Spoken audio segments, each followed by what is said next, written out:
প্রিয় বন্ধুরা, এই মুহূর্তের গুরুত্বপূর্ণ আপডেট হচ্ছে মন্ত্রী পদে শপথ নিয়েছেন কিন্তু পার্থ চট্টোপাধ্যায় এবং ব্রাত্য বসু। পার্থ চট্টোপাধ্যায় রাজভবনে উপস্থিত থেকে শপথ নিলেন, যেটা তোমরা সরাসরি টিভিতে দেখতে পাচ্ছ, এবং ব্রাত্য বসু কিন্তু ভার্চুয়ালি বৈঠক শপথ নিলেন আর কি। তাহলে এবার শিক্ষামন্ত্রী কে হবে সেই দায়িত্ব কিন্তু নবান্নে গিয়ে ঠিক হবে। নবান্নে ক্যাবিনেট মিশনে বৈঠক ডেকেছেন মাননীয় মুখ্যমন্ত্রী মমতা বন্দ্যোপাধ্যায়। আর কিছুক্ষণের মধ্যে নবান্নে পৌঁছবে সমস্ত মন্ত্রীরা। সেখান থেকেই যারা ঘরে বসে শপথ নিয়েছে তারা ভার্চুয়ালি বৈঠকটা অ্যাটেন্ড করবেন, এবং যারা শপথ নিলেন সরাসরিরে গিয়ে তারা কিন্তু নবান্নে গিয়ে বৈঠকটা অ্যাটেন্ড করবেন। এবং তার সাথে সাথে বিভিন্ন পদস্থ, অর্থাৎ কে কোন মন্ত্রী হবে সেই পদ কিন্তু ঠিক করে দেওয়া হবে। তার কিছুক্ষণের মধ্যেই প্রকাশিত হতে চলেছে 2026 পর্যন্ত বাংলার শিক্ষামন্ত্রী কে হবে তার নাম। তারপরেই আমরা কিন্তু এই টুইট প্রক্রিয়া চালু করে দেবো।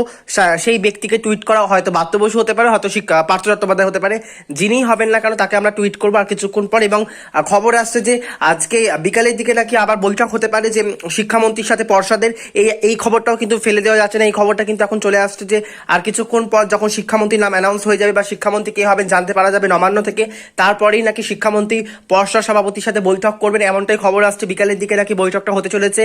যদি খবরটা এখন আমি ভেরিফাই করে যদি খবরটা ট্রু হয় তাহলে কিন্তু খুব একটা গুড নিউজ আসতে চলেছে ছাত্রছাত্রীদের জন্য। আজকেই যে মাধ্যমিক এবং উচ্চ মাধ্যমিক পরীক্ষার কি রায় দেবে সেই নিয়ে কিন্তু আমরা জানতে পারবো আজকে বিকালের মধ্যে, যদি খবরটা সত্যিকারের হয়, যদি বৈঠক হয় আজকে। কিন্তু শিক্ষামন্ত্রী আজকে কি হবে তা আমরা জানতে পেরে যাবো। তার কিছুক্ষণ পর থেকে তোমরা টুইট প্রক্রিয়া চালু করে দাও।